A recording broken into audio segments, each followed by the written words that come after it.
Powered by Righteous Media.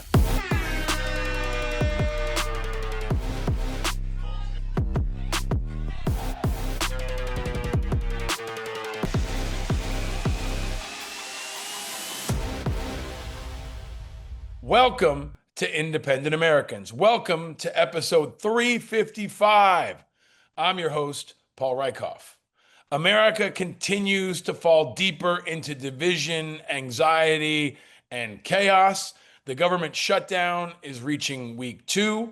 Our troops may not get paid, while simultaneously Trump is now deploying troops to Portland, Chicago, and maybe other places by the time this interview posts.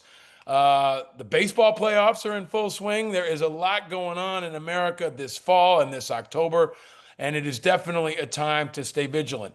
And it's a time to return to our Meet the Independent Candidate series.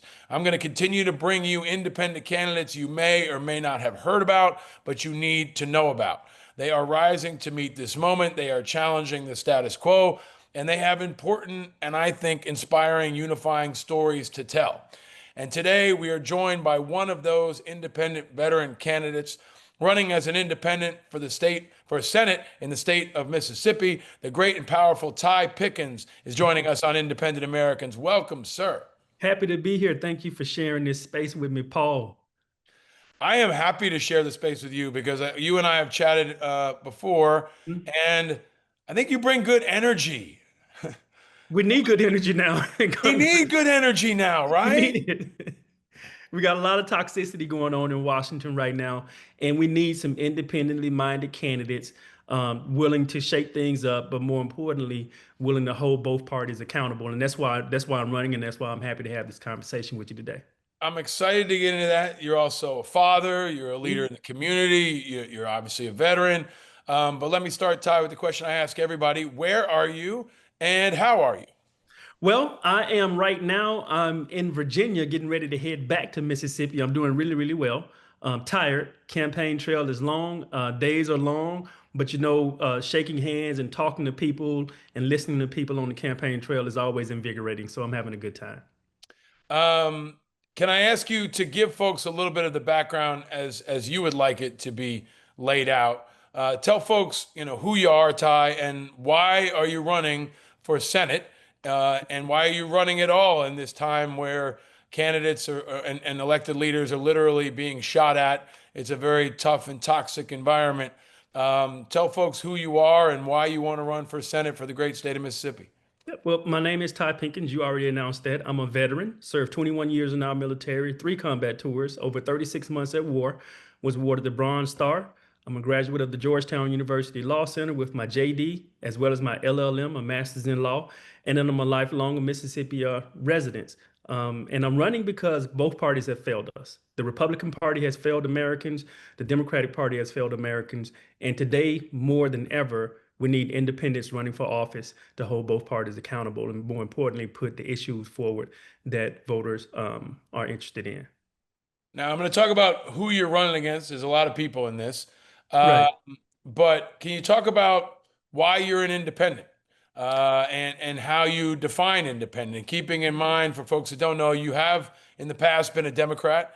I think you represent what I've called a new wave. We've had Brian Bangs on, Todd Achilles, and others who have left the Democratic Party. We've had some folks that I think are on the verge of leaving the Republican Party. I keep encouraging folks like Adam Kinzinger, Michael Skeel, and others. But I do think there's this seal that's being broken, and you are part of breaking that seal. But why are you an independent, and how do you define it? Well, I was born and raised in Mississippi, in the Mississippi Delta, the poorest area and the poorest state in the country. My mother dropped out of school when she was 15 years old to give birth to me. She never went back. And my dad had already dropped out of school in the 6th grade. He never went back, never learned how to read. And when I was about 13, he took me to the cotton fields to start chopping cotton in Mississippi. And from 13 until I graduated high school at 18 years old, I chopped cotton every summer to help my parents pay the bills. But in that time, my parents were always Democrats. They voted Democrat. I learned to vote a Democrat, and when I first voted at 18 for Bill Clinton. And between then in 1993, when I cast my first ballot, Up until the last election cycle in 2024, I voted Democrat, but I decided to become an independent because I understand that one, money has a power in our political process right now that's overpowering the voice of everyday voters. Voters in Mississippi, voters in Alabama, voters in California, voters all across the country are being silenced because of the outsized weight that money has on our politics, Democrats and Republicans. And I like to tell voters when I speak to them, they ask me, well, what's the problem? I said, both parties have their hands in the cookie jar. Both of them. Both of them have their hands stuck in the cookie jar and they can't get it out. And the reason I'm running as an independent is because I don't think we get past this point that we're in right now with regard to the money, with regard to the inability to move forward on important issues facing Americans, unless we have an independent voice or independent voices in Congress that will hold both parties accountable, one, and two, push those issues forward without the outside impact that money has on politics, which is why I don't accept money from large super PACs. I don't accept money from millionaires and billionaires. They don't offer it anyway because I'm an independent. And I think that's value added to voters today because they can see through it and they need someone that they feel like they can trust and isn't tied to big money. You know, this is going to be an interesting year. Your election is next year. Mhm. We're talking to you in the same week where Amy McGrath, who's been on this show, is a friend of mine, a former Marine Corps fighter pilot, and now she's running again in Kentucky as a Mhm. Democrat. Mhm. But Amy once told me if Jesus Christ was running as a Democrat, he couldn't get elected in Kentucky. So I'm curious to have her back on the show to explain why she thinks that's different now. But I got to imagine the same is true in Mississippi. But tell me if you can about what kind of reaction you're getting from people when you knock on a door, you show up at a BFW hall, and you tell them you're an independent versus you have the compare and contrast, right? You can talk about when you did it as a Democrat, and I think the Democratic Party has continued to drop since then. But you Mhm. also have this contrast now of walking in as an independent. Can you talk about the difference you're experiencing, please? Well, it's multiple conversations because you have people depending on their voting history, their the community of interest that they're from. That question comes from different perspectives. And from with black voters, for example, in Mississippi, I've approached that from a historical perspective. Hmm. And I explain to voters the historical data. For instance, here's one data point that since 1977, each political party has had full control over the White House, the Senate, and the House of Representatives on 6 occasions. You had Jimmy Carter, Bill Clinton, George W. Bush, Barack Obama, Joe Biden, and now Donald Trump have had access and control over the executive office, the Senate, and the House of Representatives.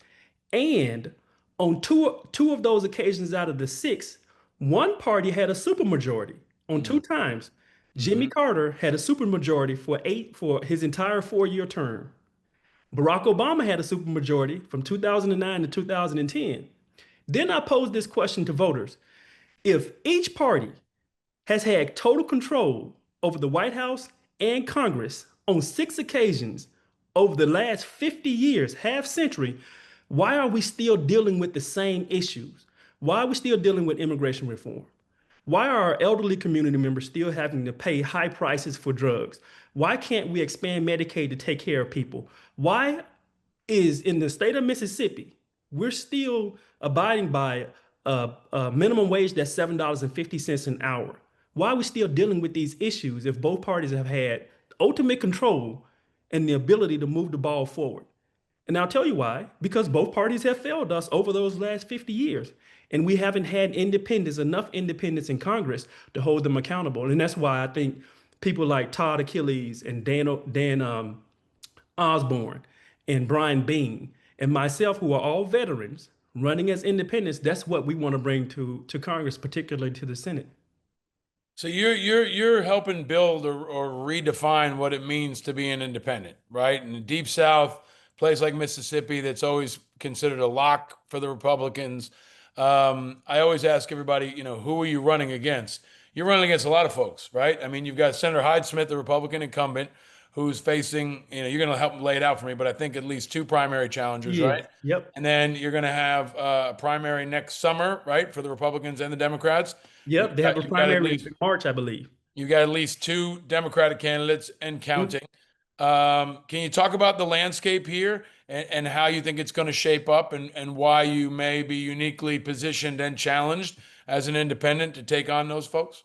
Well, for a long time, Mississippi has been considered a lock for Republicans, which I think is not 100% true. It's only that way because of the way that people have voted. Mississippi has the largest proportion, the largest percentage of black voters than any state in this country. We're nearly 40% African American. 90% of those African Americans vote Democrat, I think to their detriment in statewide elections. And this is what I explain to Democratic voters in Mississippi Democratic voters, is that since 1982, a Democrat has not won a United States Senate seat since then. That's 43 years ago. 43 years. Since then, there have been 15 United States Senate races in the state of Mississippi. Republicans have won 15, and I'll give you one guess as to how many the Democratic candidate has won. 0. So let me ask you this, Paul. If you have a football team and you are betting on that football team 15 times, and 15 seasons, that team wins nothing, wins 0, and you have a 16th season that's coming up, and you have to bet everything, your last pile of chips, are you going to put those chips on the team that's lost 15 times? Yeah, that's reality for us. That's reality for us here in New York with the New York Jets. Yeah, absolutely. I said the Democrats that I've called the failocrats are like the New York Jets of politics, especially in this environment. Can I ask you, Ty, though, and I'll let you come back to that, but has there ever been an independent black leader who's been an option in Mississippi? No. There has not been a black independent candidate that's run for United States Senate. That's why I'm doing it, because again, to my point with regard to Democrats in Mississippi, particularly to those black voters that vote as a block over and over and over again. Now, I'm not talking about on the local level. We have some cities and towns in Mississippi that are majority black and majority Democrat. Fine, vote your party on the local level, on the county level. Second congressional district with Congressman Benny Thompson. Fine, awesome. But when we look at statewide races like the state attorney general, the state secretary of state, the governor, we haven't had a governor that's run as a Democrat win in the state of Mississippi since 2004. That's 21 years ago, 6 gubernatorial races. So what I'm trying to communicate to Democrats is, on the local level, that strategy is fine. But when we talk about statewide races, the numbers and the history shows us that we have to shift our allegiance from voting Democrat as a block in statewide races to joining our votes with independents in the middle to give ourselves a better chance of winning. Ty, can we go back to that point, though? Talk about Senator Hyde-Smith and why you think this is, an incumbent that needs to be replaced. And, on the other side here, talk about what you expect and what you've seen so far from the Democrats. Yeah, Cindy Hyde-Smith, she has record low popularity. Just look at her record. She doesn't support making sure that women make their own healthcare decisions. She does not support making sure that children in some of the poorest areas in the state of Mississippi, her home state, get fed over the summer. She doesn't support making sure that public school dollars goes to public schools. She doesn't support any of that. She doesn't support expanding Medicaid in the state with some of the worst healthcare outcomes in the country. Mississippi, being a woman in Mississippi, if you get pregnant, there's a higher likelihood that either you or your baby will die in the subsequent 12 months than any other state in this country and some other small countries. Yet she is against expanding Medicaid.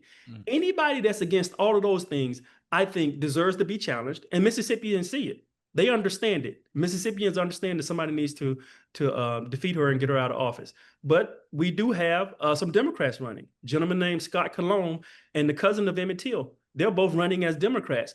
But I ask voters in Mississippi, look at the history. We've had qualified candidates run as Democrats for United States Senate. We had Ronnie Musgrove ran. He was a former governor, name recognition and money. Mike Espy won twice, name recognition, ran twice, name recognition and money with the same outcome, a loss. Part of that 0-15 record. And I think as an independent, that's why I represent a better opportunity for voters in Mississippi. So, Ty, I think that's a compelling case to make to Democrats, right? Which is, you can't win, right? But talk about the case you're going to make to independents and Republicans who are going to say about you and Todd Achilles and Brian Banks, well, you're just Democrats and you just changed your jersey. You were playing for the Jets and you want to be on the Chiefs, so you changed your jersey and now you call yourself a Chief, but you're really still a Democrat. You're really still a Jet. How do you respond to that, and what's different about you and the Democrats? I think we have to acknowledge that we all have more in common than we think we have in common, whether you're a Democrat, a Republican, or an independent. I was standing on a stage in Holly Springs, Mississippi, several weeks ago at a blues festival out in a dirt field behind a Dollar General. And I got up on the stage, and there was a guy there. He played the guitar, the harmonica, and the drums all at one time. He was the band, right? And his name was Lightning. He called himself Lightning. And he handed me the microphone, and I said, "My name is Ty Pinkins. I am a veteran, served 21 years in the military, 3 combat tours, and I'm running as an independent to represent Mississippi in the United States Senate." That was my speech. That was my speech. I put the microphone on the stand, got off the stage. 4 white guys followed me across the concert. And I was looking back and they were following me. And I went back behind the stage to talk to the manager. One of them tapped me on my shoulder. And I turned around and he grabbed my clipboard out of my hand. I was getting signatures for my petition to appear on the ballot as an independent. He snatched the clipboard out of my hand and he said, "I'm signing this damn thing specifically because you said that you're an independent. That's why I'm signing it." And he said, "What do you think about Roe v. Wade? Are you pro-choice or pro-life?" I said, "I'm neither pro-choice nor pro-life. I'm pro-woman. I'm pro-woman I'm pro-life woman making her pro-life decision for her pro-life self. And I'm pro-choice woman making her pro-choice decision for her pro-choice self." Then the other guy snatched the clipboard out of my hand. He said, "I'm signing. I got it. What do you think about the Second Amendment?" I said, "I'm a hunter. I'm a veteran. I support the Second Amendment, but what I also support is red flag laws. I also support common sense laws that make sure that our children don't get killed and shot up in schools." The third guy snatched the clipboard out of my hand and signed it. And then the fourth guy looked me in my eyes and I said, "Sir, are you a Republican, Democrat, or independent?" He said, I'm a Republican. I voted for Donald Trump twice." I said, "How do I communicate my message to Republicans like yourself?" He snatched the clipboard out of my hand, signed the clipboard, and looked me in my eyes and said, "Tell them that you are an independent and explain to them why, just like you told me." That is it. It ain't. I don't think it's this complicated algebraic equation that people are telling us we have to use to appeal to Republicans. We just have to sit down, meet them where they are, and tell them who we are. I'm an independent and I'm a veteran, and this is what I believe in. I think I hope they turn that little exchange into an ad, because I think it's really powerful. Yeah. And if someone was filming it, I think it would be really powerful to underscore to people how voters want someone they can trust to be independent of the parties and of the influence and of the corruption and of the money. And we're having this conversation at the same time. Katie Porter, who's running for governor of California, has kind of had this implosion where they asked her, "How are you going to reach the 40% of people in California that are Trump voters?" And she fumbled the question and it got really nasty. But I think what was also revealed is that she didn't have the temperament for the moment.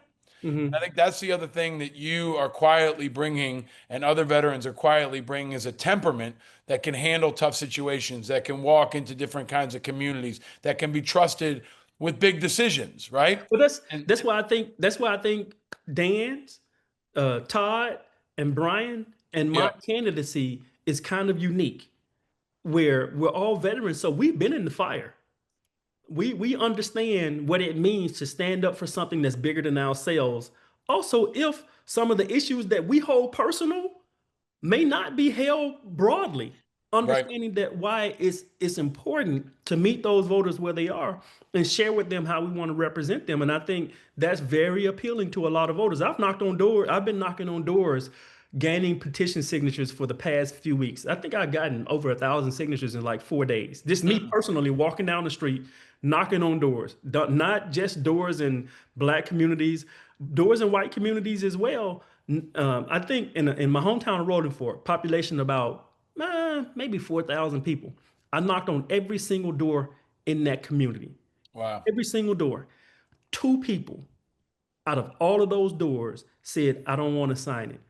99.9% of Republicans, Democrats, and Independents said, give me that clipboard. I'm signing up because I want you on the ballot. That's the proof of concept we've been talking about in this show, and I've been talking about for years. And I think the 4 of you and others are going to prove that case. But let me ask you, Ty, you're also underscoring something else. It's harder to run as an independent. So talk about what you have to get, what you have to do in Mississippi just to get on the ballot. Absolutely. Right? We're going to talk about debates and all the other hoops that are going to come up that are unique, but just talk about, and this is something we hear from a lot of candidates, just getting on the ballot. Talk about what you have to do to get on the ballot, please. The barriers are stacked against independent candidates, independent thoughts. So in Mississippi, if you're a Republican or you're a Democrat, the only thing you have to do is pay $1,000 and your name is on the ballot. Pay $1,000, sign a petition of not a candidacy statement, and turn it into the Secretary of State. You get on the ballot. But as an independent candidate, you have to pay that $1,000, and you have to go and find 1,000 voters in Mississippi to sign a petition saying that they want you on the ballot. Then you have to take that petition to each respective county in which you got a signature. We have 82 counties. Each respective counties in which you've gotten at least one signature, have the county registrar go through the entire voter database from history and match that one signature. And if you have more than one, match all the signatures from that county. Then they'll give it back to you after they've certified it. Then you have to go to Jackson and turn it into the Secretary of State. So an independent candidate has to overcome all of these barriers. Luckily for us, I've gotten 1,000 signatures that I need, a whole lot more than 1,000 signatures. And we're getting ready to turn it into the Secretary of State so that we'll be on the ballot.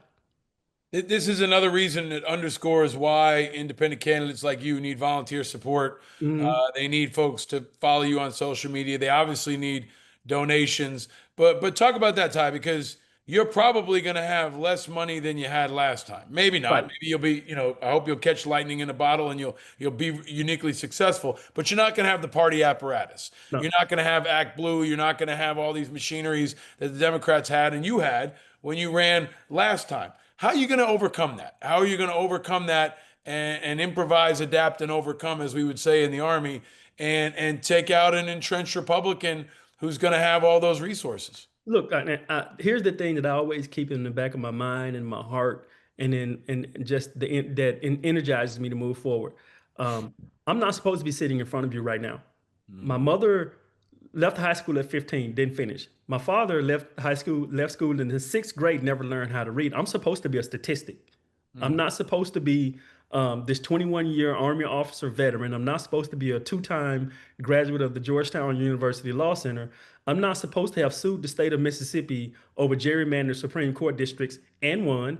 I'm not supposed to have sued businesses that were cheating Mississippians out of their pay and won. I'm not supposed to have taught myself to literally redraw districts and counties in Mississippi and won that too. All of that's not supposed to be possible. So simply being a viable candidate because some billionaire doesn't want to give me money or some party doesn't want to invest in me, that's why I'm running. I'm running because I don't want the money from the parties. I don't want it. I want everyday donations, $10, $15 donations from everyday community members who believe in me. I don't want billionaire dollars. I don't want millionaire dollars. For me, when someone donates that amount of money to you, they expect something in return. When someone gives you $1 million or they create this super PAC and they invest a 6-figure sum in that super PAC and they make sure that super PAC gives that money to you like they did Scott Colomb, who's running as a Democrat here in Mississippi, they expect something in return. And oftentimes that something in return is not the same thing that everyday voters want. And that's one of the reasons I'm running. And I think that's one of the reasons my Republican opponent, Cindy Hyde Smith, and Scott Colomb on the Democratic side are both tarnished with this money because their hands are in the cookie jar and they can't get it out. Scott Colomb ran as a district attorney several years ago, became the youngest district attorney in the state of Mississippi. How? Because a millionaire decided to donate $750,000 to a super PAC to give directly to him. Tell me, in what state on what planet does a person give you nearly $1 million and don't expect you to give them something back in return at some point? Come on. And then the same person that donated that $750,000 several years ago, just last week held a high dollar donor fund donation thing in New York for him and did the same thing for this Senate race. Same thing. That's what I'm running against, Paul. I'm running against big money. I'm running against big money that swamps and stamps out the voice of little people in these small communities. I think your campaign slogan should just be "Come on." Like Come I think, Come on, man. but Help me out here. This Paul, is, it ain't algebra. It ain't algebra. I mean, you're inspiring. You're compelling. You're effective.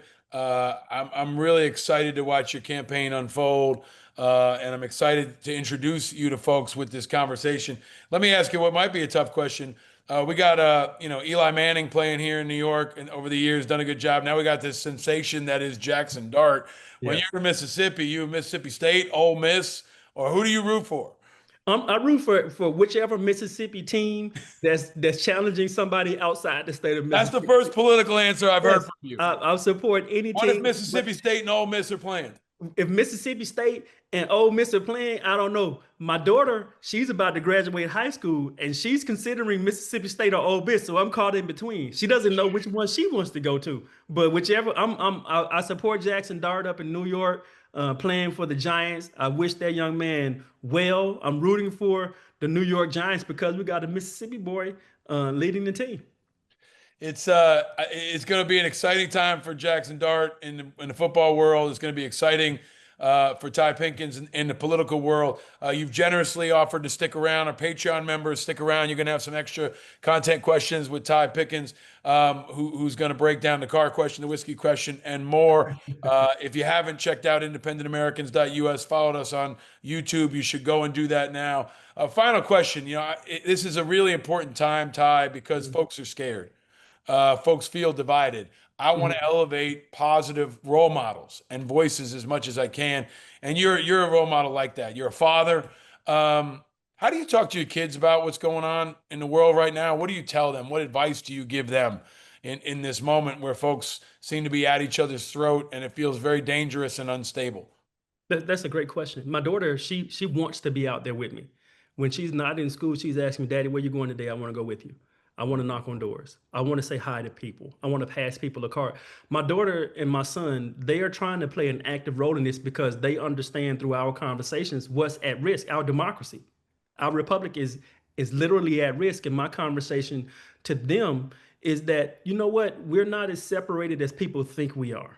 We have a whole bunch of politicians, career politicians, and a whole bunch of wealthy people who have made it seem as though we're incredibly separated. And we have a small group of people on the right, we have a small group of people on the left, but we have a larger, broader group of people in the middle who are more connected and understand that we're all in this together. And my children have figured that out. They figured it out, where it's not about hating someone. It's not about being angry with someone. It's about us working together to try to come up with solutions that will make sure that this democracy is still around for their generation. And I'm asking people to help me out. I need contributions. I need support. You can go to www.typinkins.com. That's TY, P as in Paul, INKINS.com to make a contribution, to volunteer, to donate. You can also follow me on all social media channels at Ty Pinkins, at TYPINKINS. Boom. Do it, everybody. Do it, everybody. We're also, looking for candidates for Independent Veterans of America. You're exactly the kind of candidate that we want to support. We'll be announcing our endorsements in the next couple of weeks, and I think we would be well suited to make you among those folks because you're what it's all about, man. You're stepping up to meet this moment. You're serving your community, and your voice of reason and courage and calm is so important, Ty. You're an outstanding leader for your community and for our country. And I hope you'll come back again soon, and we'll talk Anytime. a little more football maybe and a little less politics. Anytime. Let me know. All right, folks, stick around if you're our paid members. If you can, give a couple bucks. Go to independentamericans.us. Check out Ty Pinkins. And until next time, stay vigilant.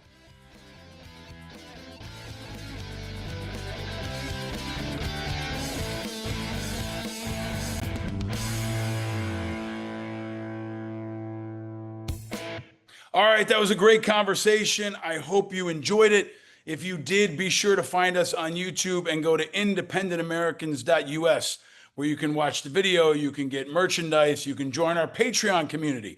And if you really like this, chip in $2. Just $2 an episode will help us keep bringing independent content far and wide and speaking truth to power. Free speech is under attack right now, especially from this White House. And by supporting independent Americans, you are supporting the people and me and others fighting back against that. So give us $2 an episode if you can, and spread the word, subscribe. Independent Americans is going to continue to bring conversations that are at the intersection of politics, national security, culture, everything that's happening in America. We're going to try to bring light to contrast the heat. So check us out at independentamericans.us. Spread the word and tell people to declare their independence.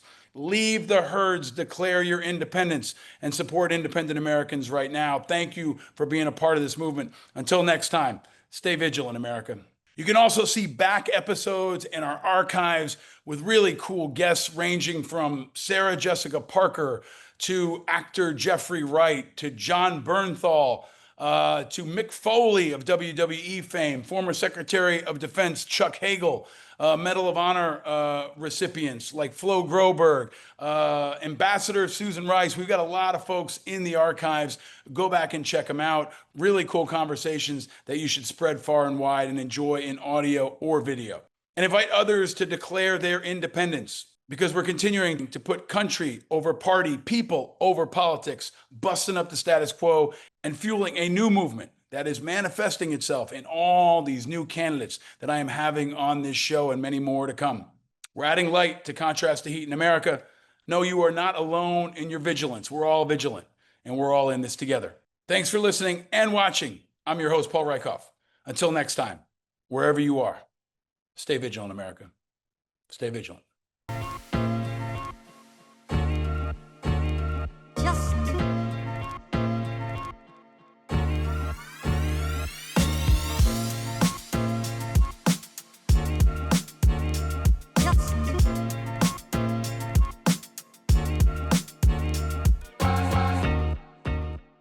Powered by Righteous Media.